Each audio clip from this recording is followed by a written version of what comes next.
Bihar news में स्वागत है आपका दोस्तों। मैं हूं फिरदौस गनी और आप देख रहे हैं केडीबी लाइव। दोस्तों आज हो चुका है 28 जून 2024। तो आज की पूरे बिहार की टॉप न्यूज लेकर आए हैं आपके लिए। वीडियो शुरू करने से पहले आपके लिए एक जरूरी सूचना है। सूचना यह है कि केडीबी लाइव का ऐप आ चुका है। आप केडीबी लाइव ऐप के माध्यम से पूरे बिहार की खबरों को देख सकते हैं। बिहार की किसी भी खबर को 1 मिनट से भी कम समय में देख सकते हैं।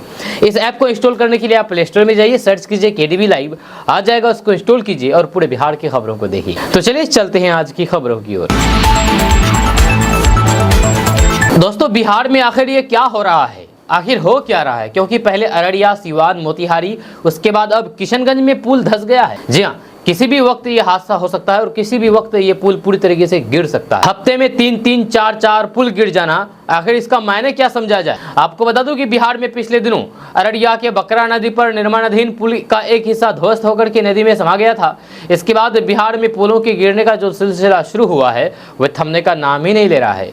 यह अररिया, सीवान और मोतिहारी के बाद अब किशनगंज में कनकई नदी पर बने पुल का पाया धंस गया है और वह किसी भी वक्त धराशायी हो सकता है, किसी भी वक्त वह गिर सकता है। ऐसे में पुल के निर्माण में भ्रष्टाचार का आरोप ग्रामीण लगा रहे हैं। दरअसल किशनगंज के बहादुरगंज प्रखंड के अंतर्गत डुबाडांगी गांव के पास से होकर के बहने वाली कनकई नदी का जलस्तर अचानक बढ़ जाने से नदी पर बने पुल का पाया धंस गया। स्थानीय ग्रामीणों ने बताया है कि पुल का निर्माण करीब 6 वर्ष पहले किया गया था, जब नदी के जलस्तर में वृद्धि होने से पुल का पाया धंस गया है। जब पुल पानी का बहाव सह नहीं सका और धंस गया। संसद भवन में बतौर सांसद शपथ लेने के बाद सत्ता पक्ष के एमपी को हरकाने वाले पूर्णिया के निर्दलीय सांसद पप्पू यादव ने अब एक और मसले पर समाजवादी पार्टी को समर्थन दिया है। जब समाजवादी पार्टी के सांसद आर.के. चौधरी द्वारा सेंगोल को संसद से हटाने की मांग पर पप्पू यादव ने कहा कि ये मांग बिल्कुल ठीक है, जायज है। जब उन्होंने कहा है कि सेंगोल हमारे देश का प्रतीक कतई नहीं है। जब सांसद पप्पू यादव ने सेंगोल पर सपा सांसद आर.के. यादव के बयान का समर्थन करते हुए कहा कि सेंगोल हमारे देश का प्रतीक नहीं है, ये राजशाही का प्रतीक है। यह सबको अपनी बात रखने का अधिकार है। उन्होंने कहा है कि ये मांग एकदम सही है और इस पर विचार होनी चाहिए। इस तरह पप्पू यादव ने आर.के. चौधरी के बयान का पूरी तरीके से समर्थन किया है। आपको बता दें कि पप्पू यादव ने कहा कि बिहार में कानून व्यवस्था की स्थिति अच्छी नहीं है, जब बिहार में हालात अच्छी नहीं है।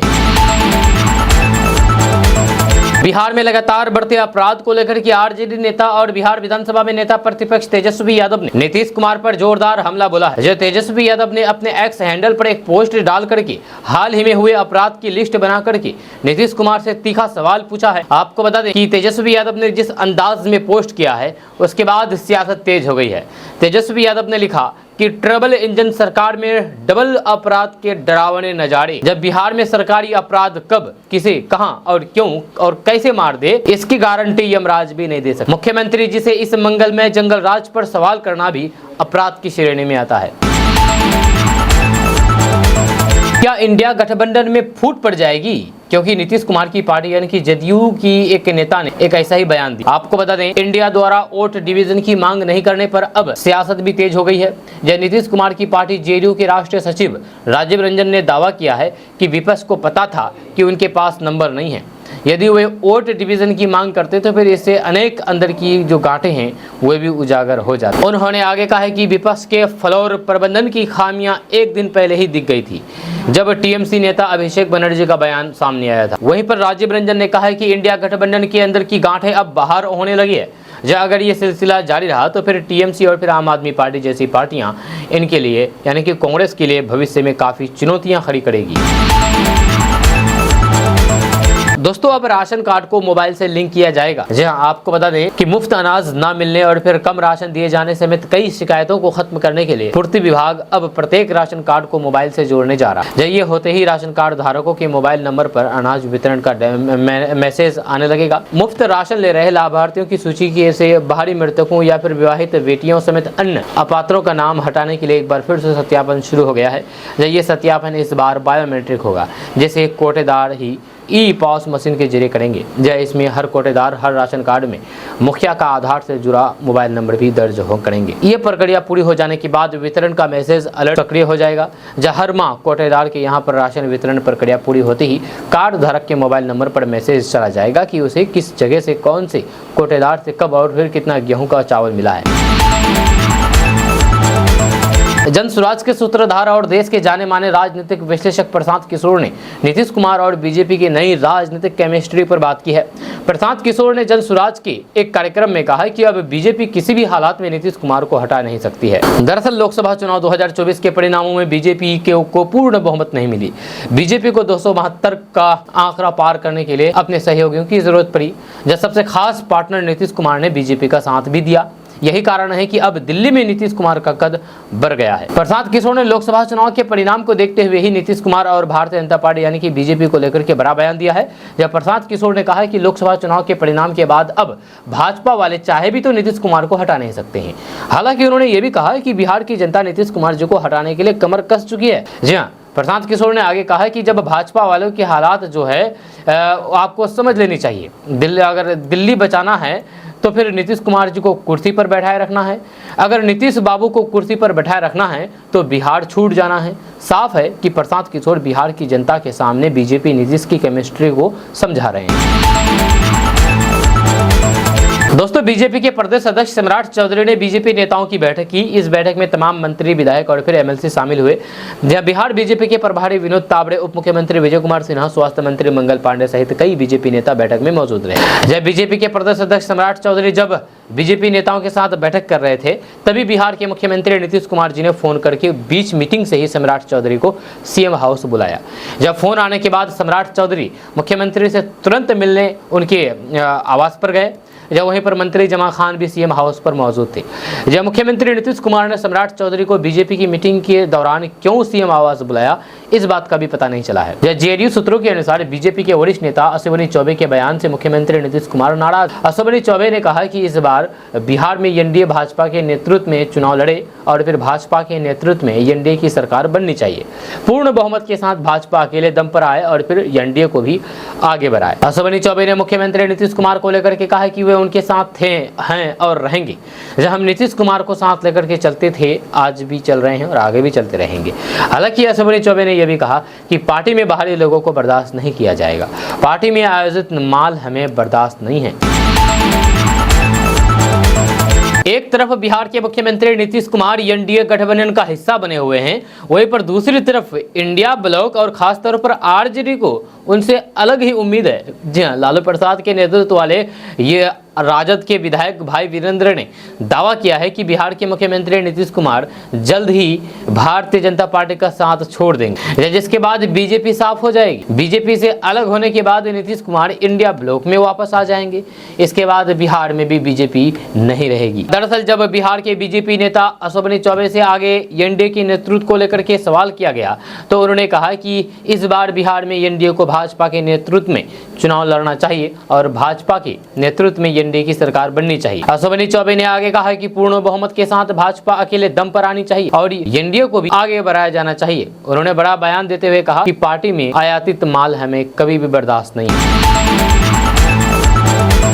बिहार का गांव अब शहर से सुंदर बन रहा है। ये कहना मेरा नहीं है, ये कहना है बिहार के मंत्री श्रवण कुमार का। आपको बता दें कि बिहार के ग्रामीण विकास मंत्री श्रवण कुमार ने कहा कि बिहार का गांव अब शहर से भी ज्यादा सुंदर बन रहा है। गांव के लोगों को अब शहरों जैसी सुविधा मिल रही है।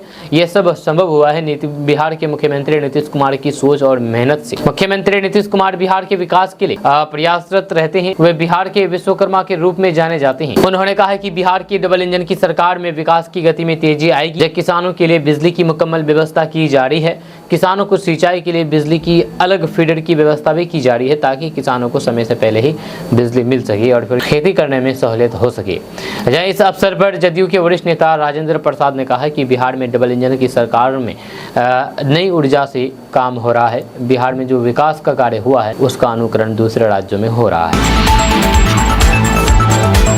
शराबबंदी वाले राज्य बिहार में अस्पताल में दारू पार्टी का मामला सामने आया है। अस्पताल में दारू पार्टी, यह है बिहार में शराबबंदी। जो आपको बता दूं कि जिसमें सफाई एजेंसी के कर्मचारी शामिल हैं, जो अस्पताल के कैदी वार्ड दारू पार्टी कर रहे हैं। जब गुप्त सूचना पर पुलिस ने तीनों को धर दबोचा है, वो भी रंगे हाथ। जहाँ घटना भभुआ के सदर अस्पताल की है। जब सदर अस्पताल में कैदी वार्ड के नीचे एक कमरे में शराब पार्टी मना रहे सफाई एजेंसी के 3 कर्मियों को डायल 112 नंबर की पुलिस ने बुधवार को घेराबंदी करके गिरफ्तार किया। गिरफ्तार आरोपियों में समस्तीपुर निवासी सफाई कर्मी प्रिंस कुमार, वैशाली निवासी सुपरवाइजर रंजित कुमार और फिर हाजीपुर थाना क्षेत्र के निवासी सुपरवाइजर टुनटुन सिंह शामिल है। बिहार में 7,000 करोड़ से 4 सड़क और पुल का निर्माण होना है। जी हाँ, आपको बता दूं कि बिहार में 7,000 करोड़ से 4 सड़क बनने जा रही है। बरसात के बाद इन परियोजनाओं का काम भी शुरू हो जाएगा। फिलहाल इन परियोजनाओं की निविदा की प्रक्रिया चल रही है। बरसात के बाद इसे पूरा कर लिया जाएगा।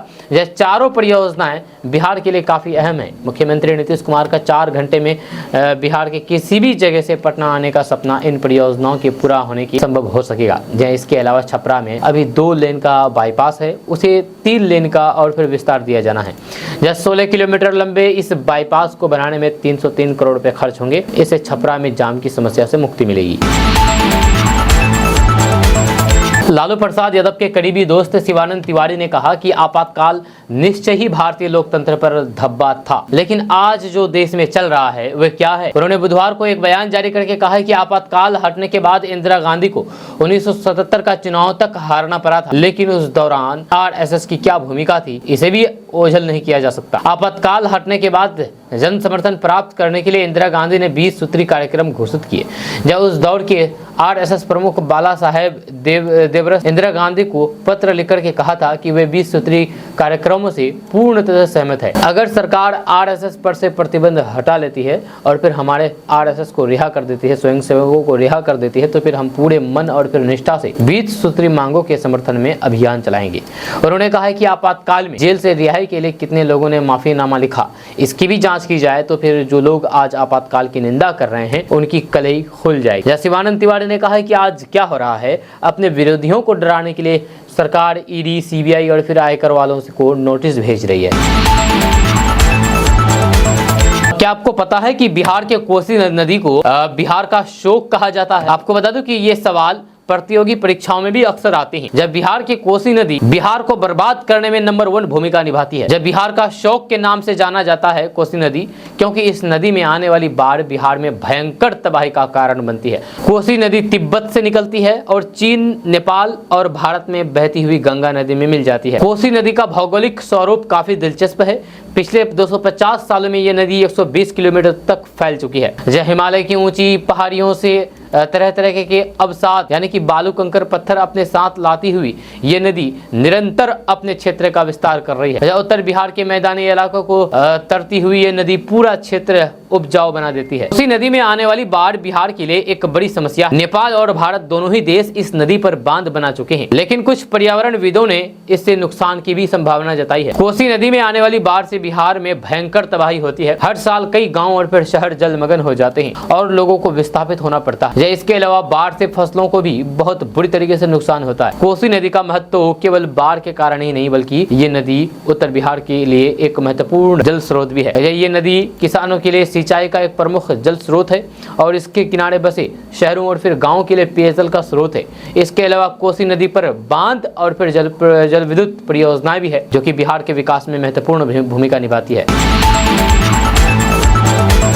दोस्तों, बिहार में इन दिनों बड़े पैमाने पर साइबर क्राइम का मामला सामने आ रहा है। ताजा मामला बिहार के भागलपुर का है। आपको बता दूं कि जहां पर तिलका मांझी भागलपुर विश्वविद्यालय की professor doctor Nirmala Kumari cyber ठगी का शिकार हो गई है। आपको बता दें कि बिहार में इन दिनों बड़े पैमाने पर साइबर क्राइम का मामला सामने आ रहा है। जहां ताजा मामला भागलपुर का प्रोफेसर डॉक्टर निर्मला कुमारी को साइबर क्रिमिनल ने उन्हें फोन करके 3 किस्तों में 47 लाख रुपए की राशि ठग ली। इस मामले के सामने आने के बाद महिला प्रोफेसर ने साइबर थाने में FIR दर्ज कराई है। तिलका मांझी भागलपुर विश्वविद्यालय की प्रोफेसर डॉक्टर निर्मला कुमारी की माने तो पहली बार कॉल कुरियर कंपनी से आया था, जो खुद को फेडेक्स कंपनी का स्टाफ बता रहा था। उसने झूठे ऑर्डर की जानकारी देकर के किसी अधिकारी से बात करने की बात कह रहा था।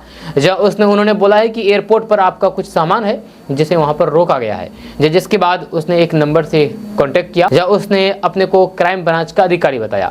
इसके बाद ही ठगों ने बताया है कि प्रोफेसर का आधार नंबर किसी दहशतगर्द गतिविधियों वाले व्यक्ति से मिला है, जो कि अभी मुंबई में गिरफ्तार किया गया है। जब फिर उन लोगों ने रिकॉर्ड दिखाई और रिकॉर्ड में बताया गया है कि प्रोफेसर कहां कहां गई है।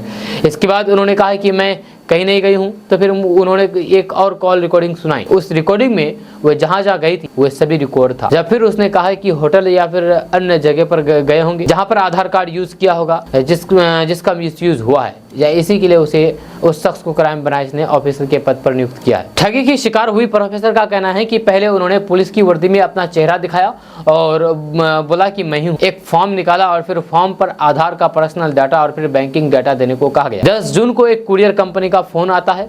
जब फ़ोन करने वालों ने अपना नाम अमित कुमार बताया, वे कुरियर कंपनी का एक कर्मचारी होने की बात कहने लगी। दोस्तों, बीजेपी उपेंद्र कुशवाहा को राज्यसभा भेज सकती है। जहां ऐसी अटकलें लगाई जा रही है कि बिहार विधानसभा चुनाव से पहले कुशवाहा समाज को यानी कि कुशवाहा जाति को जोड़ने की कोशिश में बीजेपी ऐसा प्लान बना रही है। जहां ऐसी चर्चा है कि लोकसभा चुनाव के दौरान उत्तर प्रदेश में बीजेपी की जमीन खिसकने का एक अहम कारण जातीय गणित का योजनाबद्ध प्लान नहीं बनाना था। लेकिन आगे के चुनाव में बीजेपी इस गलती को दोहराना नहीं चाहती है। जब बिहार में कुशवाहा समाज की अच्छी खासी संख्या है और फिर उपेंद्र कुशवाहा की पकड़ भी काफ़ी ज़्यादा कुशवाहा समाज में मानी जाती है। फिलहाल बीजेपी की ओर से आधिकारिक तौर पर इस अटकल पर कुछ भी नहीं कहा गया है। दोस्तों, बिहार में सरकारी स्कूलों में के जिन बच्चों का आधार कार्ड नहीं बना है उनके लिए जन्म प्रमाण पत्र बनवाए जाएंगे। इस संबंध में शिक्षा विभाग की ओर से सभी जिलों को निर्देश जारी कर दिया गया है। आपको बता दें कि शिक्षा विभाग स्कूली बच्चों की उपस्थिति जल्द ही ऑनलाइन दर्ज करने की व्यवस्था लागू करने जा रही है।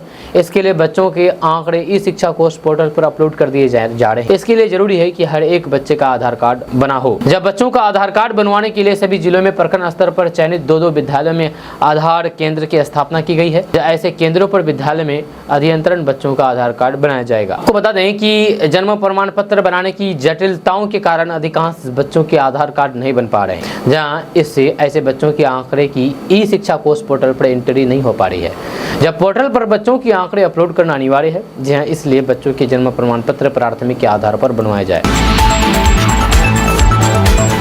आप अपने मोबाइल स्क्रीन पर जिस बच्चे की तस्वीर आपको दिखाई दे रहा होगा, ये बच्चा दिखने में तो बच्चा है और हकीकत में बच्चा भी है, लेकिन इन्होंने बड़े बड़े को पीछे छोड़ दिया। ये बच्चा महज 13 साल की उम्र में ही IIT JEE करके इतिहास रच दिया है। वहीं पर 24 साल की उम्र में PhD करके उन्होंने बिहार का मान बढ़ा दिया है। जहाँ बिहार के इस लाल ने बहुत बड़ा कमाल कर दिया है। तो बता दें कि दुनिया की सबसे कठिन परीक्षाओं में से एक नाम IIT JEE का भी, जो IIT JEE world toughest exam में दूसरे पायदान पर है।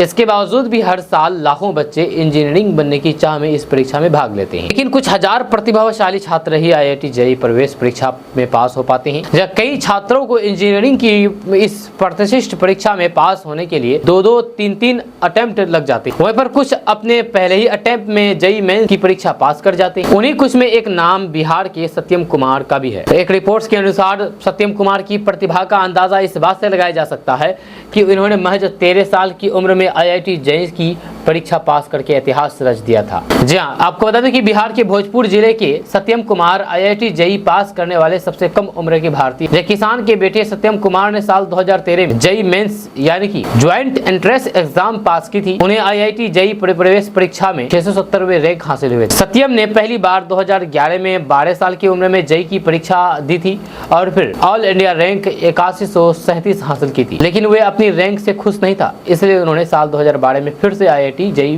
परीक्षा दी और ऑल इंडिया रैंक 689 के साथ परीक्षा पास कर ली। इकोनॉमिक्स टाइम्स को दिए गए इंटरव्यू में सत्यम कुमार ने कहा था कि मैं अपनी कम रैंक से संतुष्ट नहीं था और इसलिए इस साल फिर से परीक्षा दी। मुझे इस साल फिर से सफल होने का पूरा भरोसा था। वहीं पर सत्यम ने IIT कानपुर से इलेक्ट्रिकल इंजीनियरिंग में BTech MTech की डबल डिग्री हासिल की है।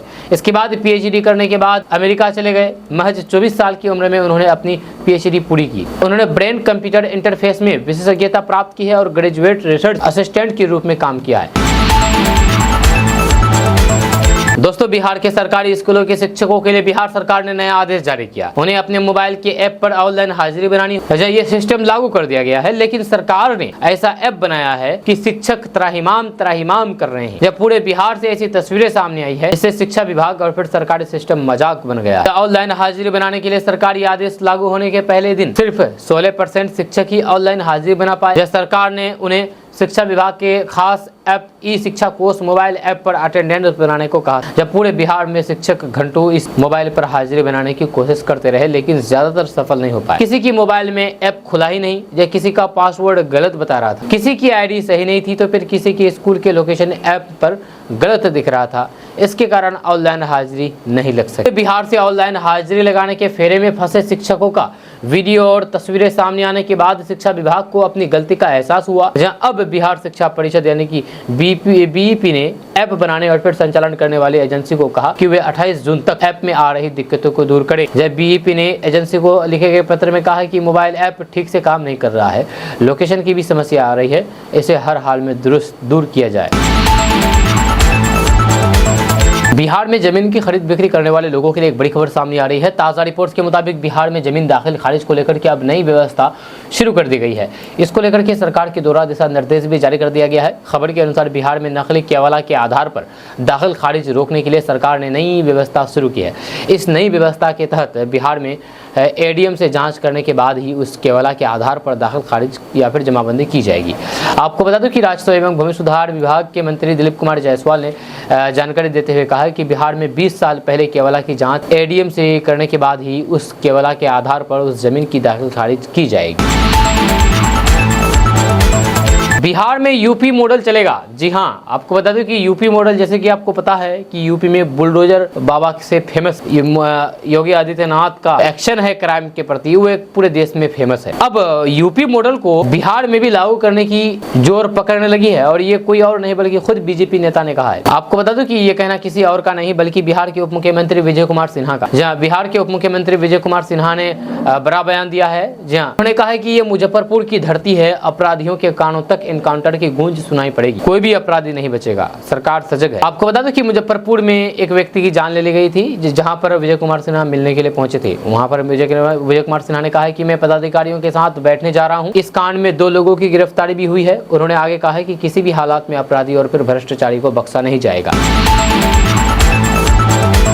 दोस्तों, नीट पेपर लीक केस में अब सीबीआई बड़ी मछली की तलाश में जुट गई। जांच एजेंसी का मानना है कि नीट का पेपर लीक करने से लेकर के अलग अलग राज्यों में फैलाने तक का काम किसी एक ही शख्स का है।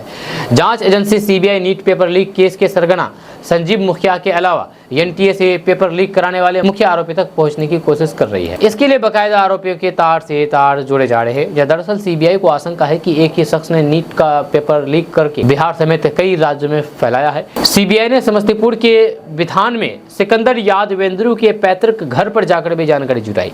इसके अलावा 2 अन्य आरोपी मनीष और फिर आशुतोष के घर पहुंचकर भी सीबीआई ने पूछताछ की। कुछ दिन पहले पप्पू यादव ने ये शेयर किया था अपने फेसबुक और ट्विटर अकाउंट पर कि उन्होंने पूर्णिया में डॉक्टरों की फीस तय कर दी है। पप्पू यादव ने अपने सोशल मीडिया हैंडल के द्वारा ये बताया कि जो फिजिशियन डॉक्टर है उनका फीस 500 रुपये होगा और जो सर्जन डॉक्टर है उनका फीस 300 रुपये होगा। ये हम लोगों ने तय कर लिया है, आईएमए के पदाधिकारियों के साथ बैठ करके ये तय हुआ है।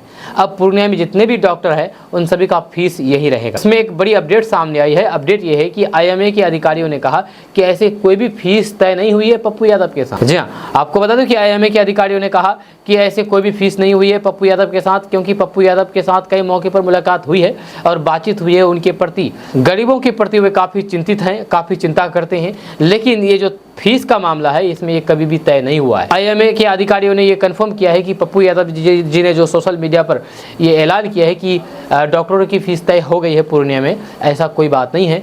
जहाँ इस तरह की कोई भी फीस तय नहीं की गई है किसी का भी। उपेंद्र कुशवाहा ने कहा कि 2025 के बिहार विधानसभा चुनाव में एनडीए जीत दर्ज करेगा और भारी बहुमत से बिहार में सरकार बनाएगा। उपेंद्र कुशवाहा ने कहा कि जिस तरह 2024 के लोकसभा चुनाव के बाद केंद्र में एनडीए की सरकार बनी है, उसी तरह 2025 के बिहार विधानसभा चुनाव के बाद बिहार में एनडीए की सरकार बनेगी।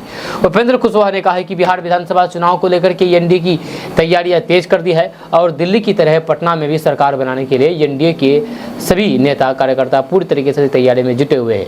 उन्होंने दावा किया है कि लोकसभा चुनाव की तरह ही विधानसभा चुनाव में भी महागठबंधन की सरकार महागठबंधन हारेगी और एनडीए की सरकार बनेगी।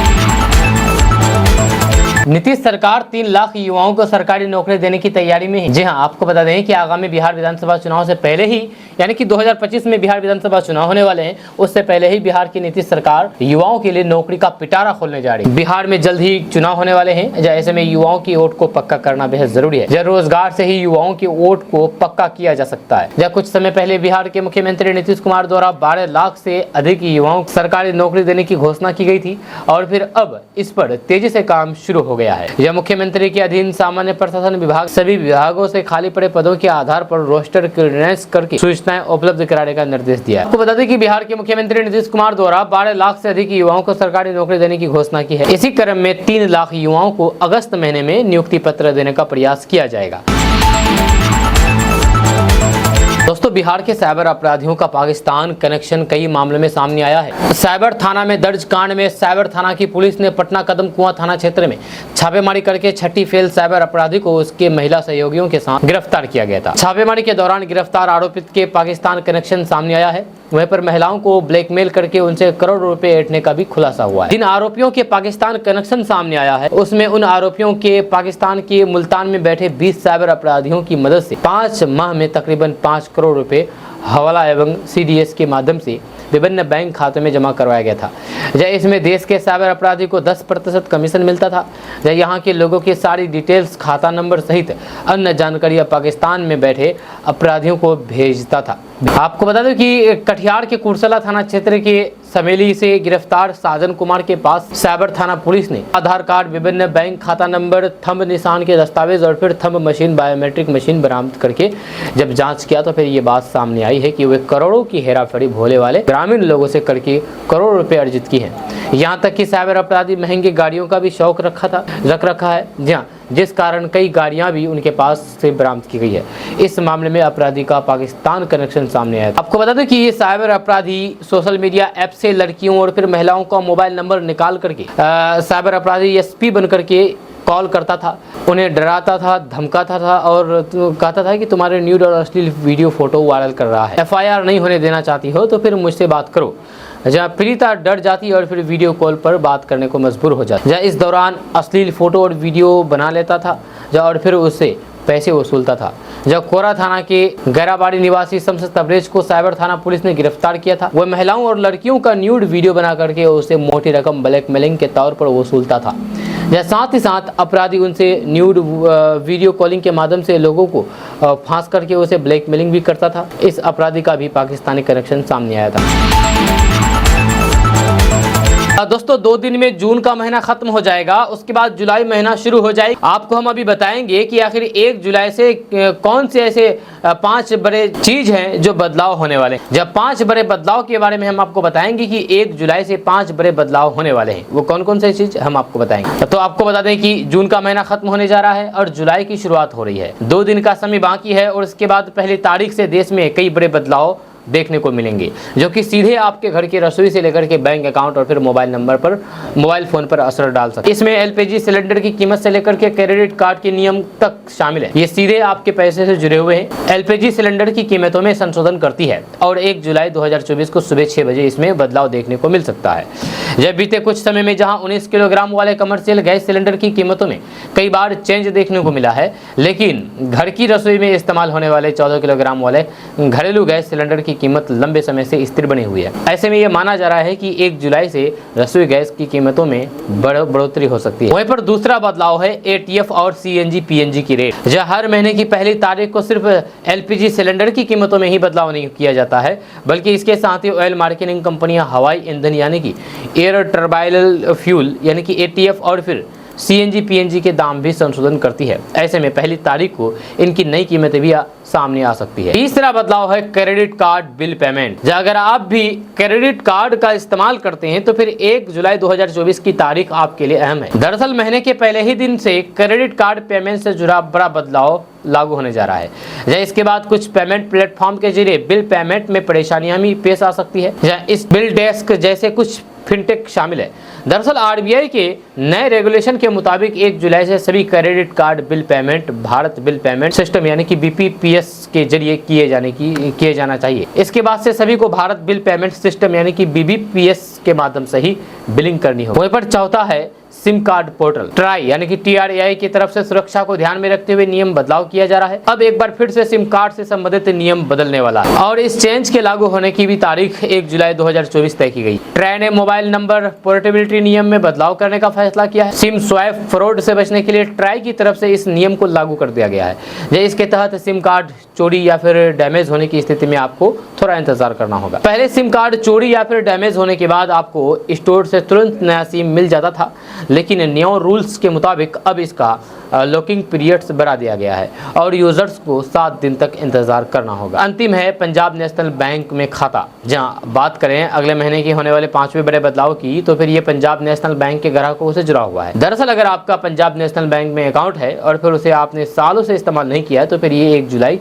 2024 से बंद हो सकता है। जब बैंक की ओर से बीते कुछ समय से ही सोशल मीडिया के जरिए लगातार अलर्ट किया जा रहा है कि जिन पंजाब नेशनल बैंक अकाउंट में पिछले 3 साल से कोई भी ट्रांजेक्शन नहीं हुआ है और उनका अकाउंट बैंक बैलेंस 0 है, तो फिर इन अकाउंट्स को एक्टिव रखने के लिए 30 जून तक बैंक ब्रांच जाकर के KYC करा लें। ऐसा नहीं करने पर 1 जुलाई से ये बंद कर दिए जाएंगे। पटना और बिहार वासियों के लिए बड़ी खुशखबरी है कि पटना का मोइनुल हक स्टेडियम 550 करोड़ रुपए की लागत से तैयार होगा। आपको बता दूं कि निर्माण कार्य सितंबर महीने से शुरू होने वाला है, जहां पटना के मोइनुल हक स्टेडियम को अत्याधुनिक सुविधाओं से युक्त विश्व स्तरीय बनाया जाएगा। निर्माण कार्य पर 350 से 550 करोड़ रुपया खर्च आएगा। बिहार क्रिकेट एसोसिएशन के अध्यक्ष राकेश कुमार तिवारी ने इसकी जानकारी दी है। जब BCA अध्यक्ष ने बताया है कि मोइनुल हक स्टेडियम को क्रिकेट संघ को देने की सैद्धांतिक सहमति के बाद बिहार क्रिकेट एसोसिएशन के अध्यक्ष ने बताया है कि मोइनुल हक स्टेडियम को क्रिकेट संघ को देने की सैद्धांतिक सहमति के बाद बिहार सरकार ने BCCI को पत्र लिखकर के संबंधित इकाई के बारे में जानकारी मांगी थी।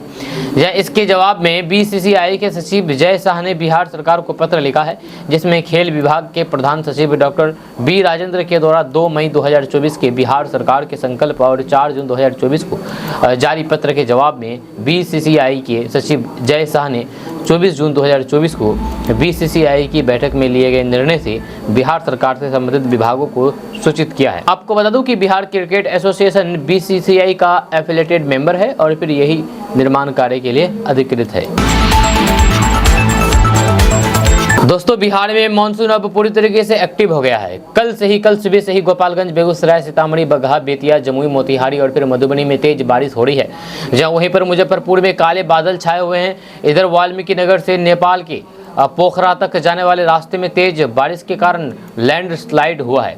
जहाँ लैंडस्लाइड के चलते वाल्मीकि नगर, बगहा से त्रिवेणी, बुल्टन, पाल्पा होते हुए पोखरा के बीच रास्ता बाधित हो गया है। यह दूसरी ओर नेपाल में हो रही तेज बारिश के कारण बिहार में बाढ़ का खतरा भी बढ़ गया है। जब नेपाल के बाकी इलाकों में भी तेज बारिश हो रही है, जब इससे अगले 24 घंटे गंडक नदी के जलस्तर में इजाफा हो सकता है। मौसम विभाग के अनुसार आज पटना समेत बिहार के सभी 38 जिलों में बारिश की संभावना है। इसमें बिहार के 19 जिलों में भारी बारिश को लेकर के ऑरेंज अलर्ट जारी किया है। वहीं पर पटना समेत 19 जिलों में येलो अलर्ट जारी किया है। जहां इन जिलों में भी आज सुबह से ही बादल छाए हुए हैं। मानसून बिहार में इस बार 4 दिन की देरी से पहुंचा है। खबर किशनगंज से सामने आई है। किशनगंज में बारिश की वजह से एक दुल्हन की नाव से विदाई की गई। बुधवार को भारी बारिश की वजह से कनकई नदी उफान पर थी। इससे घाट पर बना चचरी पुल भी बह गया। जहाँ इसकी वजह से पलसा घाट से आवाजाही बंद थी। इस दौरान नाव पर भी रोक थी। जब बुधवार को पानी उतरा तो फिर बुधवार को लड़की की विदाई हुई। बारातियों के साथ दूल्हा दुल्हन नाव में बैठ कर के घर तक पहुंचे। इसका वीडियो गुरुवार को सामने आया है। जब मामला दिगल बैंक प्रखंड क्षेत्र के सिंगीमारी पंचायत के कनकई के पलसा घाट का है। जब मंगलवार देर रात सिंगीमारी गांव से एक बाराती नदी पार करके बलुआ डांगी गांव पहुंची थी। जब रात में शादी की सभी रस्में पूरी हुई। इसके बाद बुधवार सुबह विदाई के समय झमाझम बारिश शुरू हुई। सुबह से नेपाल के तराई क्षेत्र सहित सीमावर्ती क्षेत्र में भारी बारिश होने से कनकई नदी एक बार फिर से उफना गई। इससे पलसा घाट पर नदी में नाव का परिचालन बंद करना पड़ा। जब बारिश बंद होने के घंटों इंतजार के बाद दोपहर 1 बजे करीब किसी तरीके से नाव का परिचालन शुरू हो पाया। अन्य सवारियों और फिर बारात के साथ नए जोड़े के नाव पर बैठ करके शादी पार करके नदी पार करके सिंगीमारी पहुंची। खबर किशनगंज से सामने आई है। किशनगंज के कई क्षेत्र में आधार सेंटरों पर लोगों से कार्ड बनाने और फिर बायोमेट्रिक और डेमोग्राफिक अपडेट को लेकर के सेंटर संचालक पर तय शुल्क के एवज में अधिक वसूली का आरोप है। इससे लोगों में आक्रोश है। ताज़ा मामला कोचाधमन प्रखंड के मझगमा पंचायत के पंचायत कार्यालय कन्हियाबाड़ी में संचालित एक आधार सेंटर का है, जहाँ पर केंद्र संचालन पर आधार कार्ड बनाने, बायोमेट्रिक और फिर डेमोग्राफिक अपडेट के लिए धड़ल्ले से 200 रुपये लेने का आरोप है। दोस्तों, बिहार में पेपर लीक मामले पर बड़ा कड़ा कानून बनने जारी है। जी हाँ, आपको बता दें कि इसको लेकर के बिहार के उप मुख्यमंत्री सम्राट चौधरी ने ऐलान कर दिया है। जहाँ उन्होंने कहा है कि पेपर लीक की घटनाओं को रोकने के लिए कड़ा कानून लाएगी। सरकार। जब सम्राट चौधरी ने एक न्यूज चैनल से कहा है कि मुख्यमंत्री नीतीश कुमार के निर्देश के बाद बिहार सरकार बिहार में प्रश्न पत्र लीक होने की घटनाओं को रोकने के लिए एक कड़ा कानून ला रही है। नया कानून राज्य विधानमंडल के आगामी मानसून सत्र में विधानसभा द्वारा पारित किया जाएगा। बारिश और फिर उत्तर बिहार में मानसून की सक्रियता के बाद नदियों के जलस्तर में वृद्धि देखी जा रही है, जहाँ ये कई जगह कटान भी करने लगे हैं। सबसे ज्यादा असर मधुबनी और दरभंगा में देखा जा रहा है। मधुबनी के मधेपुर प्रखंड में कोसी के जलस्तर में वृद्धि हो रही है। यह नदी जहां पर अभी अपने पेट के अंदर ही बह रही है, वहीं पर बुधई, बलान एवं तिलयुगा का पानी निचले इलाकों में फैल चुका है। जहाँ इसके चलते द्वालक से खरीक गांव के बीच कच्ची सड़क पर लगभग 1 फीट पानी भर गया है। जहाँ इसके कारण लगभग आधे दर्जन गाँव के लोगों को परेशानी झेलनी पड़ रही है। वहीं पर सीतामढ़ी के रुन्नी सैदपुर में बागमती नदी की मुख्य धारा पर भर्ती गांव के समीप निर्मित चचरी पुल बाढ़ के पहले ही झोंके में ध्वस्त हो गया है। जियो यूजर्स के लिए एक बहुत बुरी खबर है, क्योंकि जियो ने अपने टैरिफ में यानी कि अपने रिचार्ज टैरिफ में 25% तक बढ़ोतरी कर दी है। जी हाँ, 25%। यानी कि जहां पर पहले कोई भी रिचार्ज करने में आपको अगर 100 रुपये लगते थे, तो वहीं पर अब आपको 125 रुपये लगेंगे। जहां पर पहले आपको 200 रुपये लगते थे, वहां पर आपको 250 रुपये लगेंगे। जियो ने आम नागरिकों को बड़ा झटका दिया है। जहां जियो यूजर्स के लिए ये बहुत बुरी खबर है। आपको बता दूं कि हम आपको एक एक करके टैरिफ के बारे में बताएंगे कि पहले क्या रेट था और अब क्या रेट है, और उसका नेट के बारे में बात करेंगे। तो सबसे पहले बात करते हैं 155 रुपये प्लान की। तो पहले 155 रुपये प्लान में 2 GB देता था 28 दिन के लिए, लेकिन अब वही प्लान 189 रुपये हो गई है। वहीं पर पहले 209 रुपये के प्लान में 1 GB डे दिया जाता था 28 दिन के लिए, लेकिन वही प्लान अब 249 रुपये हो गई है।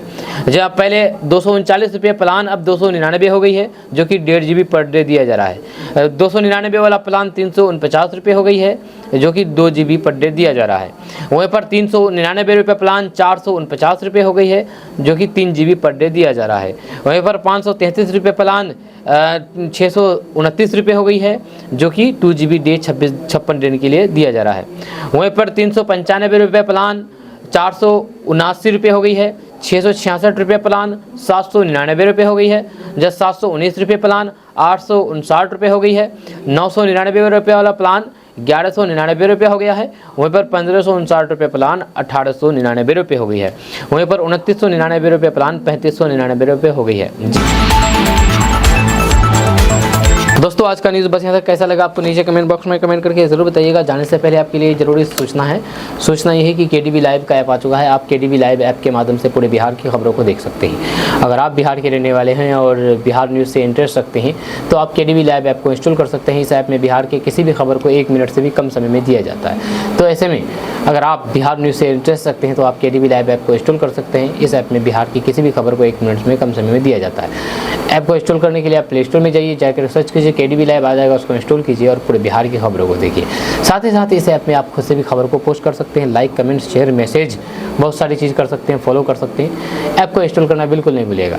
मिलते हैं नेक्स्ट वीडियो के साथ, तब तक के लिए जय हिंद, जय बिहार।